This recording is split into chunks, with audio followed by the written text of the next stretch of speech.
Welcome to the ME channel, Metaphysical Entities. I'm your host, Greg Smith. Thank you for being here today as we delve through the fundamental principles of life and personal experiences. Our mantra is, life is a mystery to unravel, but never a problem to solve. As we realize there's always a resolution because problems are forever invented. Let's jump right into it. Today's topic is the past and present. The past and present. Right. It's a topic that we all deal with on a daily basis. We reminisce about the past in the present and our presence on what happened in the past. That's our everyday life. That's what goes on in our head. We remember things we want to do. We project the future in the present, but we remember the past. It's ironic that we can bring past heartaches and pain into the present. But we can't take present situations back to the past. We only can talk about them, but we can't take them back there. We bring everything from what we call the past in memory to the present. But we can't take the now back into the past. Let's talk about this for a second, right? The memory of, let's say, a 1950 Ford from the past. We can bring in tangible form that 1950 Ford into the presence of 2025. But a 2025 Ford, we can't take back to 1950. That's interesting, right? Because, then we go on and we say, if I knew now, if I could have knew that back then, things would have been different. Why is it that's a saying? That's one thing that we look at. Oh, if I know now, if I knew that back then. Now we're talking about, we're recognizing a present occurrence or an event or an experience we're trying to take back to the past, but we can't. But we can bring a past experience, memory, or occurrence back to the present. We use this sometime. Something told me not to do that. In the present, as an event or an occurrence, recognized by past experience. Whereas the past event doesn't recognize the present experience at that time. We can recognize the experience from the past, but the present can't recognize, but the present experience is not recognized by the past. It seems like it's kind of unique, right? How the past sometimes, or I guess all the time, dictate the future. But then you have words. Like I said, and I used in one of my podcasts, I talk about words. Let's talk about the word birth and born.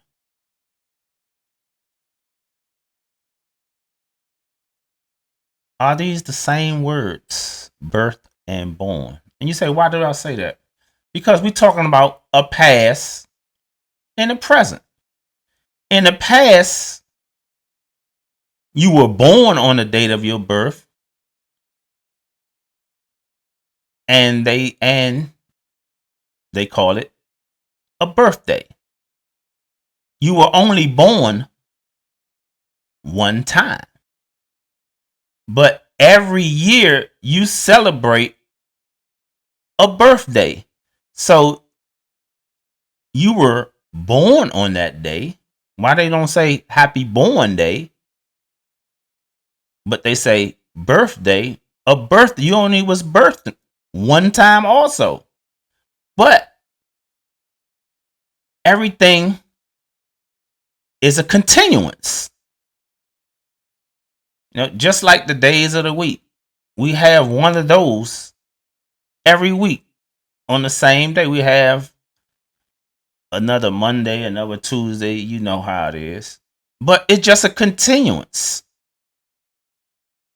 Everything is a continuance. So the question can be asked, is there a past, or is it just the present all the time? Because it's continuing. Because we cannot bring the future into the present or bring the past back into the present unless it's tangible. But we can't bring nothing tangible from the future because we're not there yet. But we can bring tangible things and objects and thoughts and memories from the past. But we can't take the present thought, memory, or tangible and take them back to the past. Think about that for a second. That's why people always say, I wish I could have did this, or something told me not to do that in a past experience that you're experiencing now on an event in the present.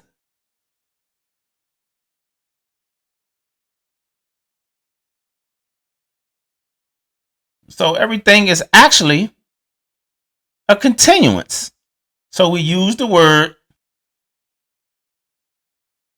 past, present, and future to dictate the always now and the always continuing. Because when you continue, it always is and always will be. And in continuing, there's no beginning and there's no end. So let's talk about the past. Okay.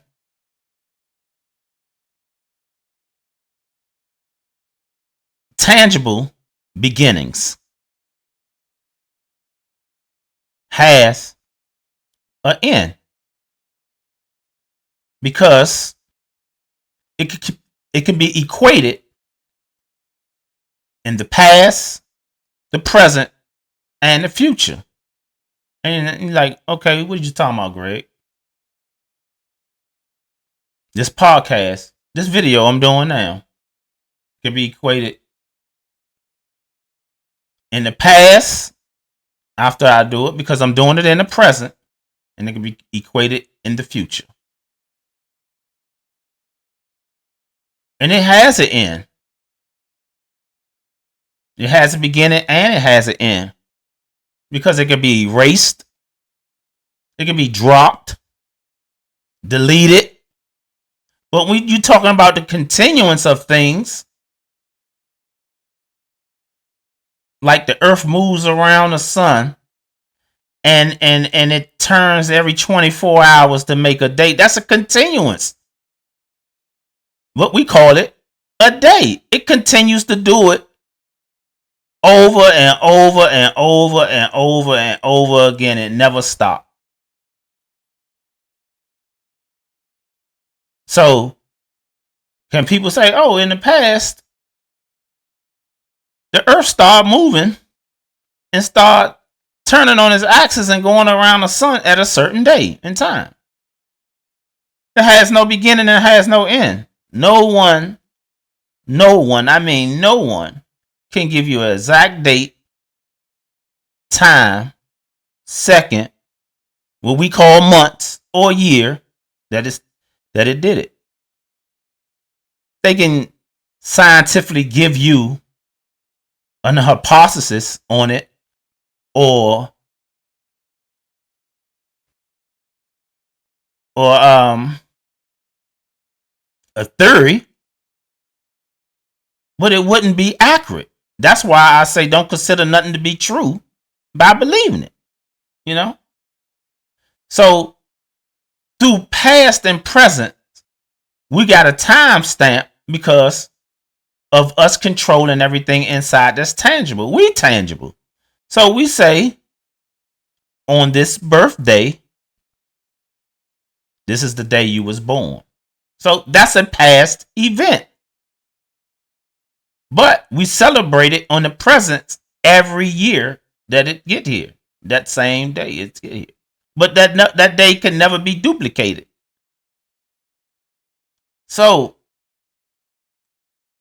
it's amazing how past situations brings current events, present events that's memorized, thought about, or even bringing an experience on it. But we can't take none of these thoughts, experiences, or occurrences back to the past. I just wanted to give you something to think about on that, because yet we have these things, and that's one of the mysteries of living. Because do we, or are we, experiencing life, living life, or continuing life? Are we experiencing, living, or continuing life? That's just like the past, the present, and the future. Just think about that. So, as I say before I leave every show, don't consider nothing to be true by believing it, nor to be true by direct cognition. Y'all have a good day.